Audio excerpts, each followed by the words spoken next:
থেকে ধরে রাখেন।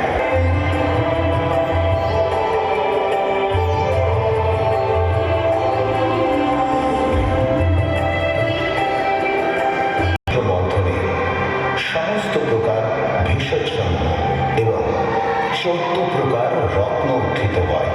পান করার ক্ষমতা দেবতা বা পশুর কারণ মধ্যেই ছিল না। ফলকে গ্রহণ না ফল পান করার পর বীজ যাতে মহাদেবের হৃদয়ে পৌঁছাতে না পারে তাই শিবপত্নী কামধেনুর এক দৈর্ঘ্য শক্তি থাকে সব রকমের ক্ষমতা পূরণ করার।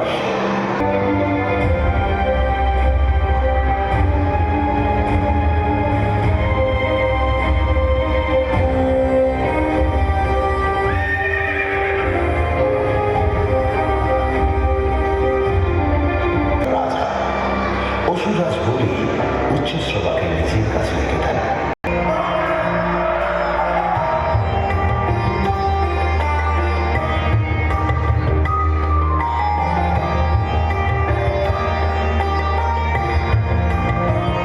ঐরাবতের 4টি বড় বাঁধ।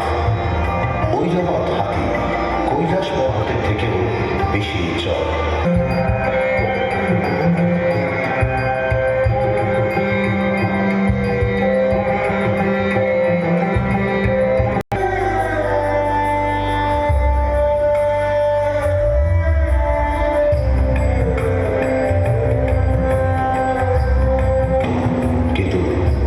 ঋষি দুর্বাসার অভিশাপে এই বৃক্ষ স্বর্গ থেকে চলে যায়, যা আবার সমুদ্র মন্থনে উঠে আসে।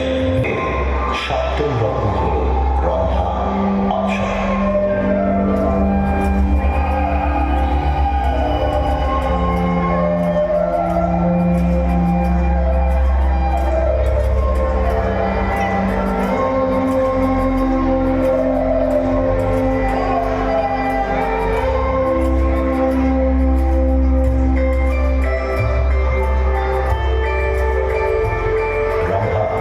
খুবই সুন্দরী, মোহময়ী আর নৃত্যে পারদর্শী। রম্ভা দেবতাদের কাছেই চলে যান। এই অপ্সরা হচ্ছে আমাদের মনের সুপ্ত বাসনার প্রতীক। সমুদ্র মন্থনে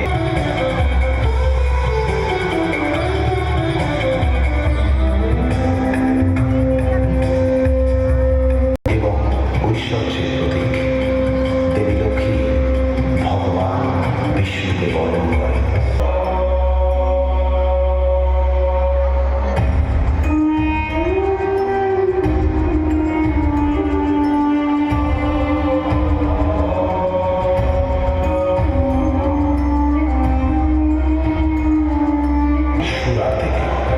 সুরা অসুরদের খুব প্রিয় জিনিস।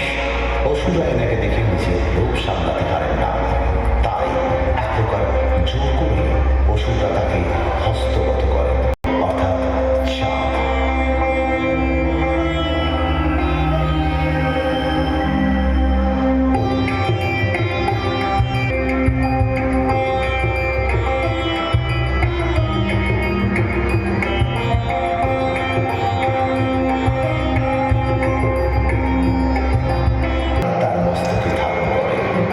চন্দ্র হল শীতলতার প্রতীক।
যুদ্ধ শুরু হলো।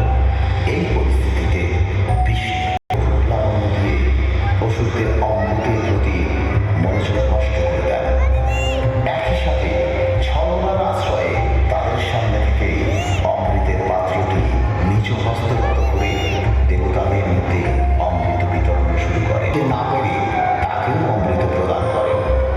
কিন্তু সেই মুহূর্তে সূর্যদেব ও চন্দ্রদেব অসুর সরভানুর ছদ্মবেশ ধরে নেয়। সরভানু বেগতিক দেখে ওখান থেকে পালানোর চেষ্টা করে। এই অবস্থায় ভগবান বিষ্ণু তার সুদর্শন চক্র দিয়ে সরভানুর মাথা ও ধর আলাদা করে দেন। আলাদা হওয়া মাথাটি পরবর্তীকালে রাহু ও ধরটি কেতু নামে পরিচিত হয়।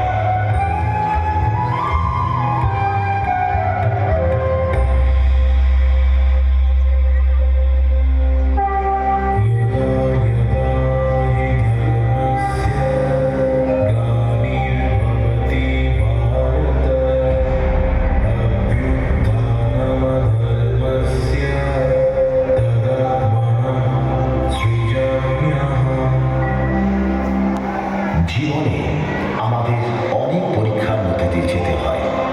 জীবন যুদ্ধের এই বিশাল সমুদ্রে আমরা যেন মন্দার পর্বত, যার মন্থনে কখনো উত্থিত হয় অমূল্য রত্ন, আবার কখনো হলাহল। বাসুকী নাগ যেন সব জটিলতা, সমস্যা ও বাধা, এবং বিষ্ণুর কূর্ম অবতার হল শাশ্বত ধর্ম, যা আমাদের চালনা করে। জীবন আমাদের পরীক্ষা নেয় প্রতিনিয়ত, আর তার ফলস্বরূপ কখনো উপহার দেয় সন্তোষ, কখনো বা বিস্মরূপ বিফলতা।